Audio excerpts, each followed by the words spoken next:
يا مسكين.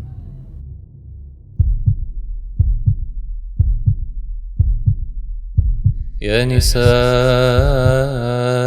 النبي لستن كأحد من النساء إن اتقيتن فلا تخضعن بالقول فيطمع الذي في قلبه مرض وقلن قولا معروفا وقرن في بيوتكن ولا تبرجن تبرج الجاهلية الأولى وأقمنا الصلاة وآتينا الزكاة وأطعنا الله ورسوله إنما يريد الله ليذهب عنكم الرجس أهل البيت ويطهركم تطهيرا.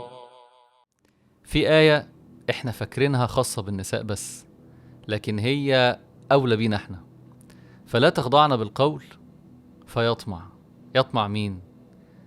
فيطمع الذي في قلبه مرض. لو بس مش هقولك كلمت أو شفت أو خرجت، لأ، انت بس قلبك طمع. فيطمع الذي في قلبه مرض. لو قلبك طمع، نفسك استشرفت للموضوع واتبسطت، يبقى انت كده قلبك مريض. يوم لا ينفع مال ولا بنون إلا من أتى الله بقلب سليم. مش هينفع تقابل ربنا غير وقلبك سليم. هقول لك، ربنا سبحانه وتعالى أمرك بتقوى الله، والنبي صلى الله عليه وسلم علمنا أن نتقي النساء. قال فاتقوا النساء. شوف انت الحاجة اللي بتتقيها بتخاف منها، شوف بتخاف قد ايه من النار لحسن تتلسع ما بتقرب لهاش. نفس الكلام، فاتقوا النساء.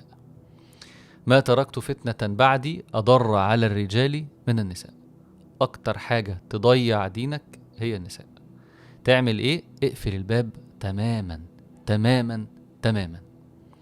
طب انا عايز اتجوز وبدور على عروسة، اقفل الباب.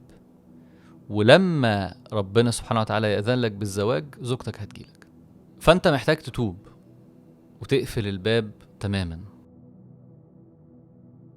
طب واللي فات؟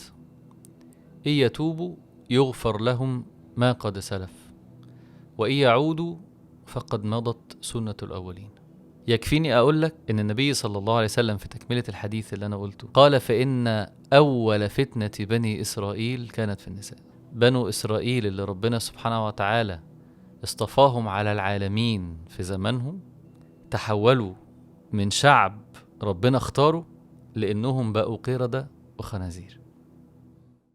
غلبتك كم غلبتك أطعتها كم كنت عبدا لها شكوت ذلك إلى الله لا يدفع ذلك عنك غيره.